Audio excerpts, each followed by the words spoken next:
কুশমন্ডি উচ্চ বিদ্যালয়ের শতবর্ষ উদযাপন উপলক্ষে এক বর্ণাঢ্য শোভাযাত্রার আয়োজন করা হয়। ৩,৫০০-এর বেশি ছাত্রছাত্রী এই শোভাযাত্রায় অংশগ্রহণ করে গোটা এলাকাকে উৎসবের রঙে রাঙিয়ে তোলে।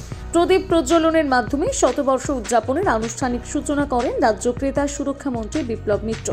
উপস্থিত ছিলেন জেলা শাসক বালা সুব্রমণিয়াম টি, বিধায়িকা রেখা রায়, জেলা পরিষদের সহকারী সভাধিপতি অম্বরীশ সরকার, বিডিও ডক্টর নয়না দে সহ বিশিষ্টজনেরা। এ বিষয়ে রাজ্যের ক্রেতা সুরক্ষা দপ্তরের মন্ত্রী বিপ্লব মিত্র জানান, সেই সময়টা তাদের ছেলে মেয়েদের লেখাপড়া শেখানোর উদ্দেশ্য নিয়ে এই স্কুলের পত্তন করেছিলেন। সেই সময়ে একটা স্কুল তৈরি করা সহজ ব্যাপার ছিল না। তখন আমাদের সরকার ছিল না, ভারতবর্ষ স্বাধীন ছিল না, স্বাধীন সরকার ছিল না এখানে।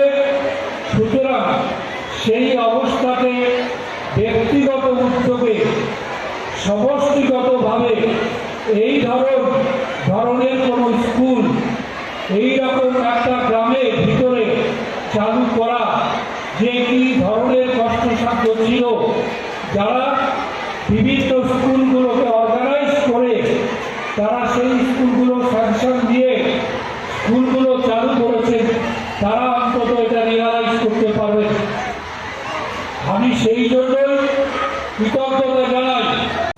ভারপ্রাপ্ত প্রধান শিক্ষক ফিরোজ আহমেদ জানান, আমাদের আজকে অত্যন্ত আনন্দের দিন।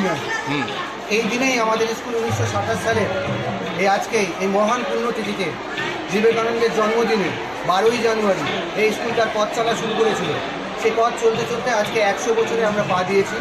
আজকে সেই শতবর্ষের প্রারম্ভিক যে অনুষ্ঠান তার আজকে শুভ সূচনা হলো। আমাদের গোটা বছর ধরে বিভিন্ন রকম কার্যক্রমের ভিতর দিয়ে আমরা এই বছরটাকে উদযাপন করব। তার শুরু আজকে হলো 12, 13, 14 এই 3 দিন আমাদের প্রারম্ভিক যে সূচনার অনুষ্ঠান সেটা থাকবে। আজকে প্রথমেই বেলা 11টা নাগাদ আমরা একটা বর্ণাঢ্য শোভাযাত্রা আমাদের কুশমন্ডি উচ্চ বিদ্যালয়ের মাঠ থেকে আমরা বের করেছিলাম। আমরা আপ্লুত হয়েছি। আমরা আপনার মাধ্যমে আপামর কুশমন্ডিবাসীকে ধন্যবাদ জানাই, কৃতজ্ঞতা জানাই যে এত সংখ্যক প্রাক্তন ছাত্রছাত্রী, বর্তমান ছাত্রছাত্রী যারা আজকে আমাদের সঙ্গে এই র্যালিতে অংশগ্রহণ করেছে, যে আমরা সত্যি অভিভূত। আমরা কল্পনা করিনি যে এত ছাত্রছাত্রী পাবো। এমনিতেই আমাদের বিদ্যালয়ের ছাত্রছাত্রীর সংখ্যা প্রায় 3,500 ক্রস করে গেছে, এখনো ভর্তি চলছে। শিক্ষা ও সংস্কৃতির মেলবন্ধন এই শতবর্ষ উদযাপন নতুন প্রজন্মকে অনুপ্রাণিত করবে বলে জানান উদ্যোক্তারা। কুশমন্ডি থেকে দিলদার আলীর প্রতিবেদন, নিউজ টুডে।